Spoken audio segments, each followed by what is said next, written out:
Realme 11 4G একটা interesting smartphone, যেটা interesting price সেগমেন্টে বাংলাদেশ সরকার অফিসিয়ালি লঞ্চ করা হবে এবং কত তারিখে লঞ্চ করা হবে এবং কী থাকছে স্পেসিফিকেশনে এবং এই ফোনটাকে আপনার নেওয়া ঠিক হবে। এই ফোনটা নিয়ে যত রকমের প্রশ্ন আছে সকল প্রশ্নের সমাধান দেবো আজকের ভিডিওটাতে।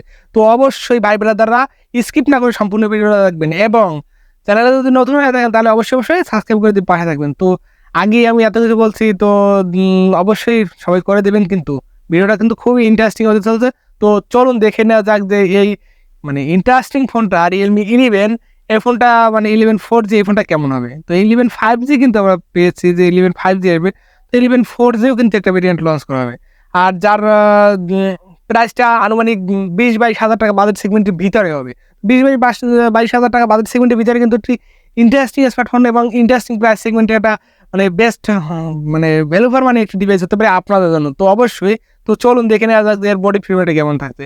তো সেম টাইপের এর ডিজাইন, যেটা Realme 11 Pro Plus বা 11 Pro এইগুলোর মতো সেম টাইপের ডিজাইন, ক্যামেরা বক্সিং রাউন্ড শেপের এবং সামনে পাঞ্চ হল, যেটা Realme 8 এর মতন একদম সেম টু সেম পাঞ্চ হলটা। তো চলুন দেখে নেওয়া যাক যে আরও কী থাকছে। এখানে 7.9 মিলিমিটার থিকনেস থাকছে এবং আপনার ওয়েট থাকছে 182 গ্রাম এবং কর্নিং গরিলা গ্লাসের প্রোটেকশন, তবে কোন ভার্সনটা বলা হয়নি। এবং আপনার এতে দুইটা কালার ভেরিয়েন্ট থাকছে, একটা হচ্ছে ব্ল্যাক, একটা হচ্ছে অরেঞ্জ, দুইটা কালার ভেরিয়েন্টে থাকবে। তো এটা কীরকম জানি ব্ল্যাক আর অরেঞ্জ, আগে সিলভার টাইপ কালার একটা ছিল, সেটা কিন্তু এখন আর পাওয়া যাচ্ছে না। তো বেশ ভালো মানের কিছু থাকছে এবং আপনার পোর্টস অ্যান্ড বাটনগুলো সব ইজিলি পেয়ে যাচ্ছেন। তো সেগুলো নিয়ে কথা না বললেই চলে। মেইন স্পেসিফিকেশন সম্পর্কে আপনাদের ধারণা দেবো। তো এর ডিসপ্লে হিসেবে থাকছে আপনার যার সাইজ হচ্ছে 6.43 ইঞ্চির একটি সুপার অ্যামোলেড ডিসপ্লে, যেটা আপনার 16 কালার সেট ডিসপ্লে, যেটা পাঞ্চুয়াল ডিসপ্লে, যেটা বেজেললেস এবং 1080x2400 পিক্সেল এবং 20:9 অ্যাসপেক্ট রেশিওর 409 ppi ডেনসিটি ডিসপ্লে, যেটা আপনার 90 হার্জ রিফ্রেশ রেট সাপোর্টেড এবং আপনার 65.7% স্ক্রিন টু বডি রেশিওর আপনার 1000 নিটস পিক ব্রাইটনেস। তো বেশ ভালো মানের ডিসপ্লে। তবে এখানে 120 হার্জের রিফ্রেশটা কিন্তু অ্যাপ্রিসিয়েট করার মতো একটি বিষয়। এখানে 120 হার্জের রিফ্রেশের ডিসপ্লে কিন্তু আমরা আশা করি বা সেগুনটা আদার্স ব্র্যান্ড কিন্তু দিচ্ছে এখানে। তো 90 হার্জ আছে এবং 1000 নিটস পিক ব্রাইটনেস আছে। আপনার সুপার অ্যামোলেড স্যামসাংয়ের ডিসপ্লে, যেটা উইথ বেজেললেস পাঞ্চুয়াল ডিসপ্লে। তো ঠিকঠাক আমার এখানে বাজেট সেগমেন্টে পছন্দ হয়েছে ডিসপ্লেটা। অ্যাভারেজ ভালো টাইপের কোয়ালিটিতে রাখবো, ভালো ডিসপ্লে কোয়ালিটিতে রাখবো। এবং আপনার ডিসপ্লে যদি ভালো হয় তাহলে মূল স্পেসিফিকেশনে কী থাকছে এর পারফরমেন্স। এখানে আপনার অ্যান্ড্রয়েড 13 এবং Realme কাস্টম ইউআই, যেটা 4.0 সাপোর্ট থাকছে, যেটা Realme ইউআইতে আপনার বাগ বাল্লুক বা ল্যাগিংসের দেখা পাবেন না, তবে বাগ বাল্লুক দুইটি একটা খুচরা খাতরা দেখতে পাবেন। তো ওইগুলো যদি আপনি ওইগুলো ইজিলি ইনস্টল করা যাচ্ছে এবং আপনার ওইগুলো ফ্রি বন্ধ করা যাচ্ছে।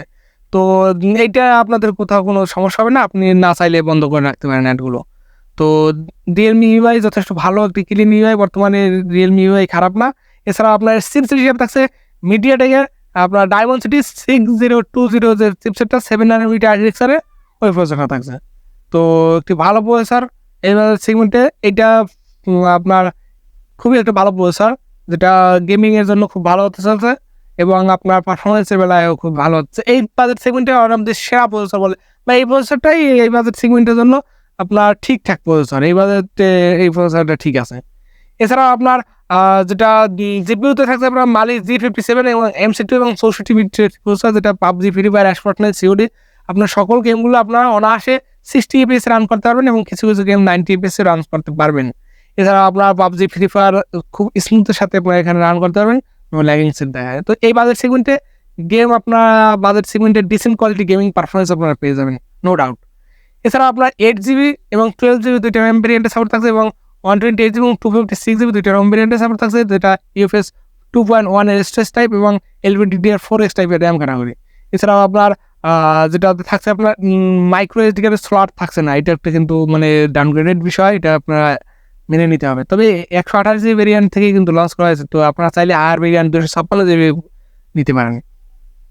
এবং এর মেইন হাইলাইটেড পয়েন্ট হচ্ছে এর ক্যামেরাতে। এবার সেগমেন্টে এই ফোনগুলোর সাধারণত ক্যামেরা ভালো হয়, তাই ক্যামেরা সেন্ট্রিক ফোন।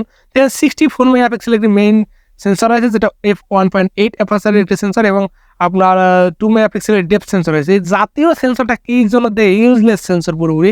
এই ইউজলেস সেন্সরটা না দিলে একটাই বেটার, কারণ এখানে যদি আপনার 5 মেগাপিক্সেলের ডেপথ মানে আপনার ম্যাক্রো লেন্স বা আপনার যদি এখানে একটা টেলিফোটো জুম লেন্স বা এখানে যদি একটা আলট্রা ওয়াইড সেন্সর দেন, সাধারণত আলট্রা ওয়াইড সেন্সর, তো সেটাও কিন্তু কাজের সেন্সর, বা ম্যাক্রো সেন্সরটা দিলেও কিছু কাজে করা যায়।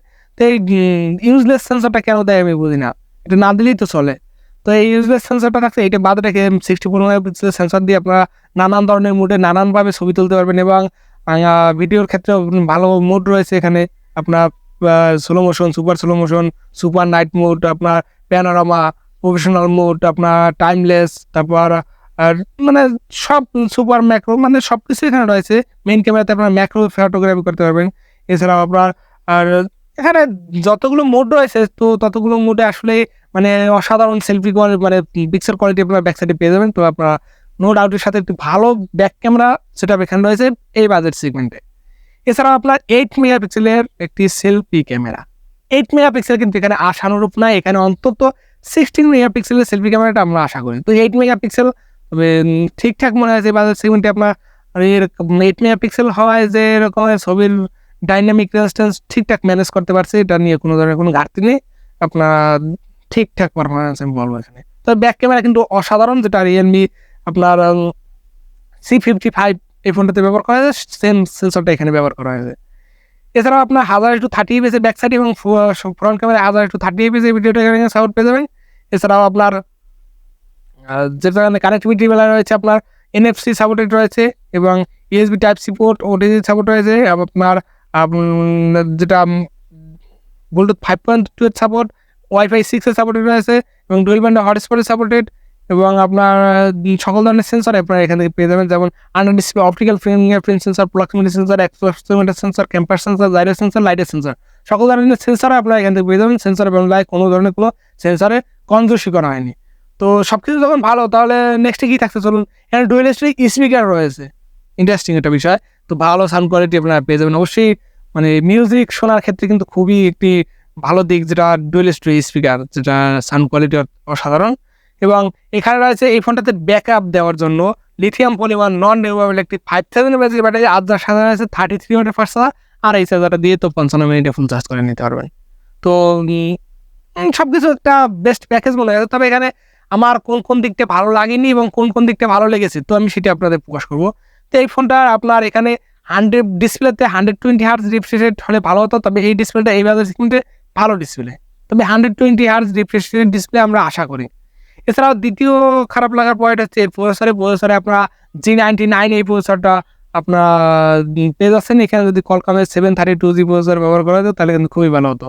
এছাড়াও আপনার যেটা এর ক্যামেরাতে ব্যাক ক্যামেরায় আপনার 64 মেগাপিক্সেল ঠিক আছে, এখানে একটা ইউজলেস সেন্সর না দিয়ে একটি আল্ট্রা সেন্সর আপনারা ব্যবহার করতে পারতেন, এবং আপনার ফ্রন্ট ক্যামেরা 8 মেগাপিক্সেল না হয় অন্তত সর্বনিম্ন 13 মেগাপিক্সেলটা দিলে বা 16 মেগাপিক্সেল দিলে খুবই ভালো হতো।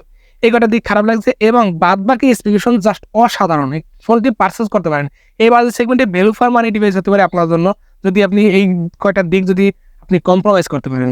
তো এই ছিল আমার ওপিনিয়ন।